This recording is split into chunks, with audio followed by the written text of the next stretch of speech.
Good morning. I am still doing the hibiscus. I just went to get a bag for the um, seed pods, and another thought occurred to me that um, we have an interesting political situation right now, um, but it's not unique. Um, there are stages to any kind of political um, development. Um, and during the First World, or not the First World War, during the Civil War, or early before the Civil War, the Whig Party was in power, and they were fighting against this upstart Republican Party, um, the Whig Party and the Democrat Party. They were fighting against this upstart Republican Party. So the Republican Party was gaining power. And during this process, the Whig Party just kind of faded away.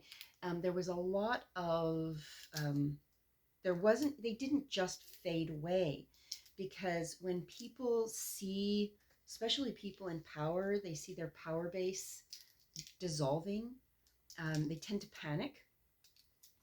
Um, so there was a lot of unrest, there was a lot of violence, not just the Civil War, but other violence as well. And they and the Republican Party came of age during that period. The Democrat Party already existed, and um, it was the um, slavery party, essentially, in the South during that period. And uh, but the Whig Party, kind of faded away and disappeared. And the Democrat Party and the Republican Party were the two survivors of that particular situation. The Democrat Party and the Republican Party have lasted for a very long time.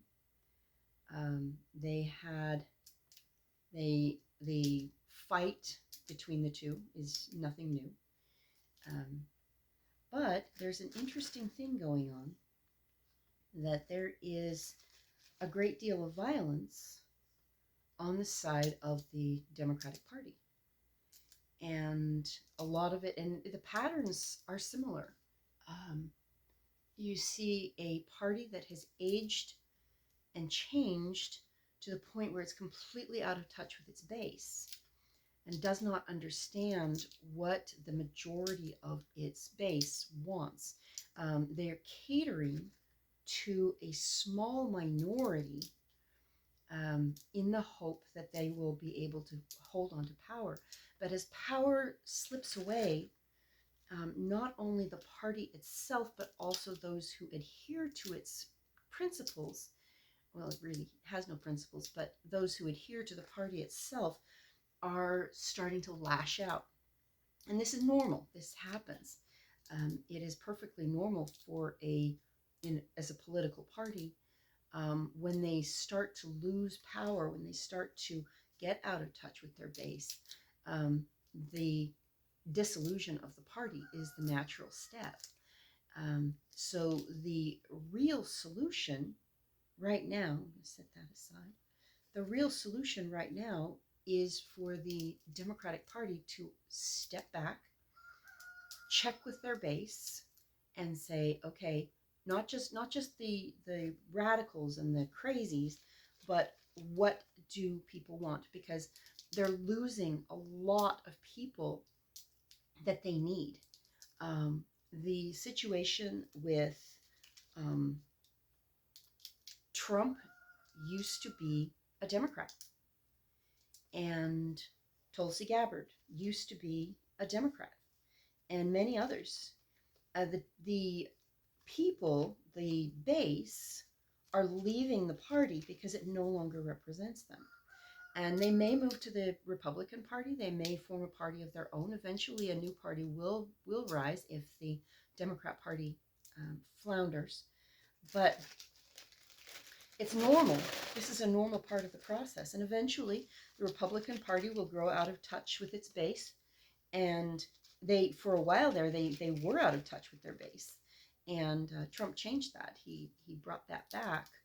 Um, the people who represent the Republican Party now feel like, for first time in generations, that their party leaders are representing them instead of big money interests.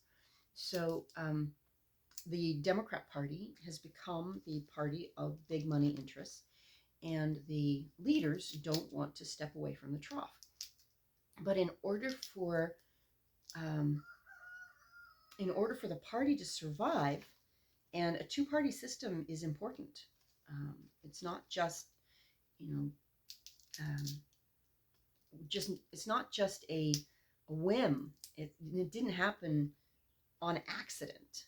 Um, Opposition will always rise, um, because there will always be, and especially in a democracy or a democratic republic, as we actually are, um, there will always be people who believe differently. And part of the strength of our system has been that those people were able to talk out their differences and compromise. But there hasn't been any compromise in at least the last 30 or 40 years, where one party has been saying, do it my way or else, and the other party has been caving, which, again, the Republican base is completely disillusioned with their leadership. So literally everything is getting shaken up, which is necessary, um, until the party comes back into um, alignment with the values of the people they claim to represent.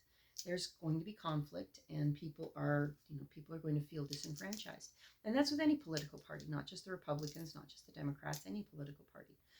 Eventually, the leadership of a party, especially, this is one of the reasons that I think it was wrong to have to have Washington D.C. Um, because if the um, elites of the party, any party, are not in touch with the people that they represent, they are going to make decisions that do not represent the interests of their people.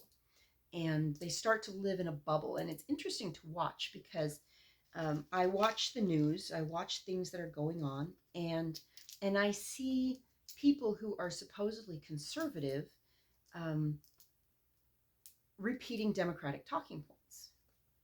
And I know it's not because they, they deliberately go against the values.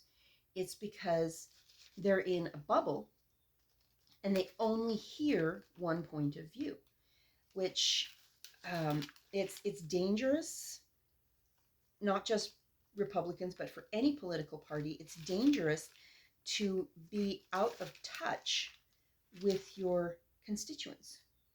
And both political parties have grown out of touch, or had grown out of touch, with what their people actually wanted. And so Trump is actually a response to that bubble. He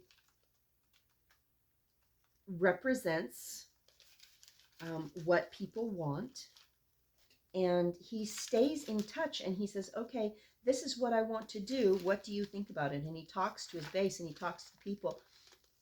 And that kind of a leader is very, very rare in politics. So the problem comes in when these leaders become so locked in their bubble that they can't think outside of it, which is what we've got in Washington, D.C. I'm going to put that back in the freezer. So the solution, as far as the Democrats losing power, the solution is to come back into contact with their base and say, what do you actually want? What do you actually need? And until they do that, the party is going to continue to dissolve. The Republican Party did that. And actually, it was a one-man game, but the Republican Party someone in the Republican Party, Trump, actually went to the base and said, what do you want? Not what do the Ivy Leaguers want, not what do the politicians want, not what do we think you want, what do you actually want? And he has communicated with people, human beings, um, to find out what they actually want, which is why his approval ratings are so high. But until the Democratic Party does the same thing, if they can bring a leader, if they can raise up a leader that will actually speak to the needs of their base, not the needs of the Ivy Leaguers, not the needs of the trans community, not the needs of the, all of these things are tiny, tiny portions of their power base. They need to go back to their actual constituents and say, what do you need? And until that happens, they're going to continue to bleed people, and the Republican Party is going to stay in power. So if they can pull back and say, okay, this is not working for us, our base is abandoning us, we need a leader who can actually speak to the people, not speak to the Ivy Leaguers, not speak to the trans community, not speak to the illegal immigrants, speak to the people. They may be able to recover, and relatively quickly, but they've got to have their own Trump. They've got to have someone who can bring out the base, not the crazies. That's what's so weird, is that it seems to me as if the Democratic Party is relying on the crazies, the fringe, and thinking that this is their power base, and it really isn't. What you want is the middle. You want the people who are not on the fringes, because they always, always, always make up the vast majority of the population. You've got to speak to the middle. You can't speak to the fringes. I mean, you can. Yeah, it's consent of the governed, right? It is government by the majority with the consent of the minority. And when the minority stops consenting, that's when you get violence. Right now, the minority is the fringes. It's the people who hold outrageous beliefs and outrageous feelings, that don't comply with science, that don't comply with biology, that don't comply with nature. And what they need to work on is the middle, the people who still go to work and do their jobs and raise families.